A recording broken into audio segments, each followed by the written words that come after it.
20,000 कन्याओं के साथ विवाह करेगा। कितनी कन्याओं के साथ? कितनी? 30,000, 20,000।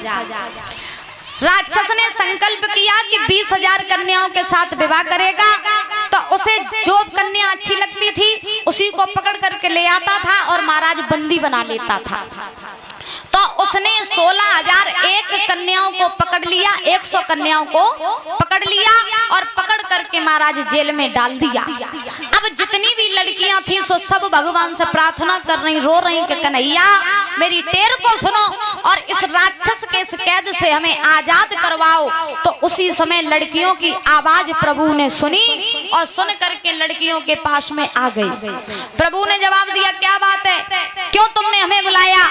लड़कियों ने रो करके जवाब दिया, है प्रभु मेरी रक्षा करो, ये राक्षस हमारा चरित्र भंग करने के लिए आया है और ये मुझे जीवित नहीं छोड़ेगा। इस राक्षस से मेरी रक्षा करो, मेरे प्राण बचाओ। तब भगवान कन्हैया ने उस राक्षस से परीक्षित महाराज युद्ध किया और युद्ध करके उस राक्षस को मार दिया। मारने के बाद में भगवान उस लड़कियों के पास में आए, कहा है अब तुम आजाद हो। वो राक्षस मारा गया। भगवान चलने लगे, लड़कियों ने हाथ जोड़ लिए, प्रभु हम कहाँ जाएंगे, अब मेरे घर वाले हमें स्वीकार नहीं करेंगे, इसलिए आप ही मुझसे विवाह कर लो। तो भगवान ने उन 16,100 कन्याओं के साथ भी विवाह किया। तो 8 गोवाली थी और 16,100 ये हो गई। कितने हो गए? कितने हो गए? 16,108। ध्यान रखना, परीक्षित महाराज ने प्रश्न किया है, जब बताओ प्रभु भगवान ने विवाह प्रेम तो राधा से भी किया था, फिर राधा से विवाह भगवान ने क्यों नहीं किया? राधा से विवाह भगवान ने क्यों नहीं किया? तो सुखदेव महाराज ने जवाब दिया कि इसका एक कारण था। क्या कारण था? कारण ये था कि राधा जो थी वो कोई दूसरी नहीं थी, वही राधा थी और वही कन्हैया थी।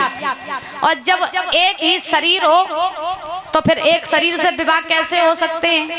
नहीं हो सकते, क्योंकि वही कन्हैया है और वही राधा है। सिर्फ रूप अलग अलग हो गए लीला करने के लिए, लेकिन राधा और कन्हैया की आत्मा एक थी। प्यारे भक्तों शरीर दो थे और जिसकी एक आत्मा होती है, एक आत्मा से कभी विवाह नहीं किया जा सकता।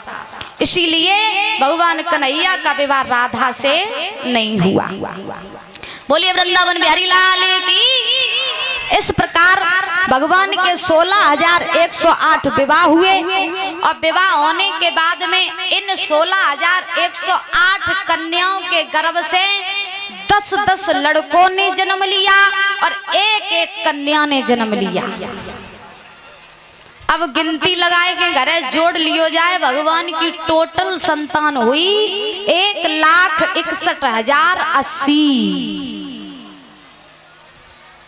इतनी भगवान की संतानें हुई, क्योंकि हर एक स्त्री के गर्भ से एक कन्या ने जन्म लिया और 10-10 लड़कों ने जन्म लिया। इतना बड़ा भगवान का वंश चला। और आजकल तो तीनों हो जाए तो जलगत के पता नहीं। अब तो ऐसी सरकार आई कि सरकारों ने सिर्फ 2 संतान करना अलाउ किया है। बोलिए गोविंद भगवान की। महाराज श्री सुखदेव जी समझा रहे हैं राजन परीक्षित, इस प्रकार से भगवान के विवाह हुए। होने के बाद में इसी में कथा आती है महाराज, सुदामा चरित्र की कथा। सुदामा जी जो थे वो भगवान के बहुत बड़े मित्र